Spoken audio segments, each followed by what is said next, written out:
नमस्कार। आज हम एक ऐसी शख्सियत के जीवन और उनकी विरासत को समझने की कोशिश करेंगे जिन्हें हिंदू धर्म में सबसे ज्यादा पूजा और प्रेम किया जाता है, भगवान कृष्ण।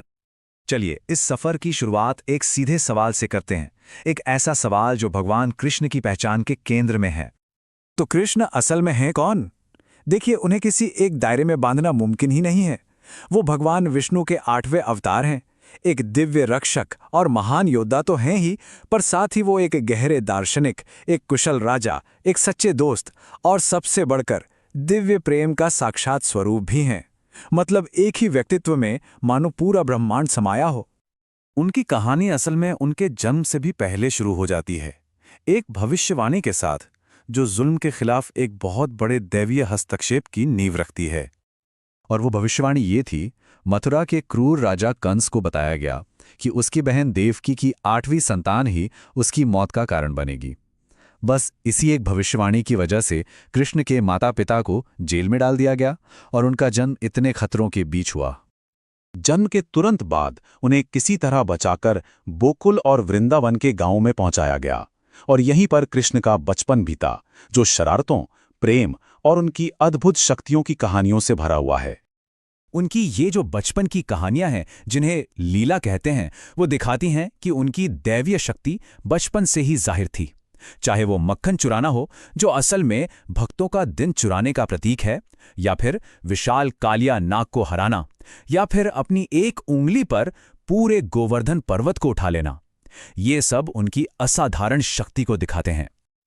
अब कृष्ण की कहानी में राधा के साथ उनका जो रिश्ता है वो बहुत ही अहम है।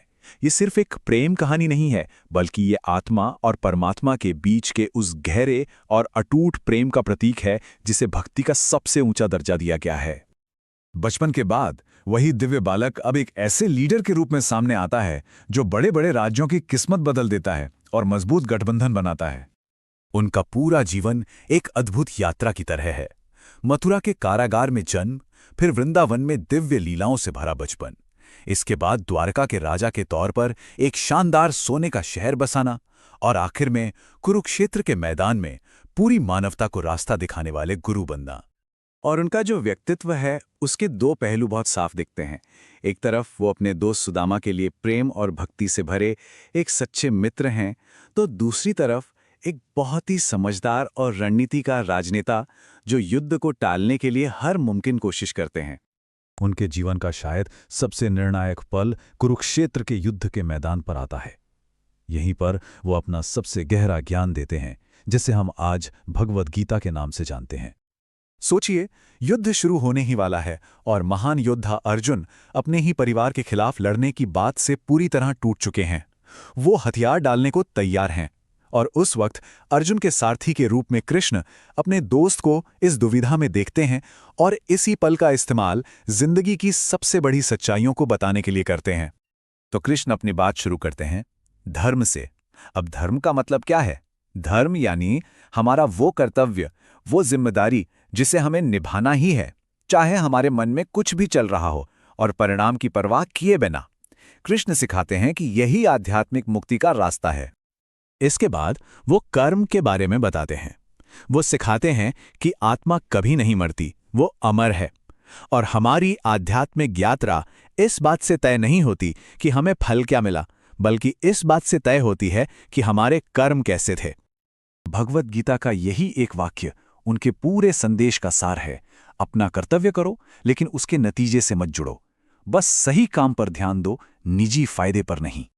महाभारत के महान युद्ध के बाद कृष्ण का धरती पर अवतार तो पूरा हो जाता है, लेकिन उनकी विरासत हमेशा के लिए अमर हो जाती है। उनका व्यक्तित्व भी कितना दिलचस्प है, जिसमें विरोधी गुण एक साथ दिखते हैं। वो चंचल हैं लेकिन शक्तिशाली भी, प्रेम से भरे हैं पर जरूरत पड़ने पर सख्त भी। ये जो जटिलता है, यही उन्हें इतना भरोसेमंद और साथ ही इतना विस्मयकारी बनाती है। यहां तक कि उनसे जुड़े हर चीज का एक गहरा आध्यात्मिक मतलब है। उनकी बांसुरी वो दिव्य संगीत है जो आत्मा को ईश्वर की ओर खींचता है। मोरपंख सुंदरता का प्रतीक है, और उनकी नीली त्वचा आकाश और समंदर की अनंतता को दर्शाती है। और आज उनका प्रभाव पूरी दुनिया में देखा जा सकता है। जन्माष्टमी और होली जैसे बड़े त्योहारों से लेकर द्वारिका और वृंदावन जैसे प्राचीन मंदिरों तक और दुनिया भर में फैले इस्कॉन जैसे आध्यात्मिक आंदोलनों के जरिए उनकी पूजा होती है। तो आखिर में सवाल उठता है कि कृष्ण इतने लोकप्रिय क्यों हैं? शायद इसलिए क्योंकि वो संपूर्ण हैं। वो हर इंसान के लिए एक माँ, एक पिता, एक दोस्त और एक गुरु हर रूप में मार्गदर्शन करते हैं। और ये हमें एक आखिरी सवाल पर लाकर छोड़ देता है। अगर एक ही अस्तित्व में प्रेम, ज्ञान और शक्ति इतनी संपूर्णता से मिल सकते हैं, तो ये हमें हमारे अपने जीवन की असीम संभावनाओं के बारे में क्या सिखाता है?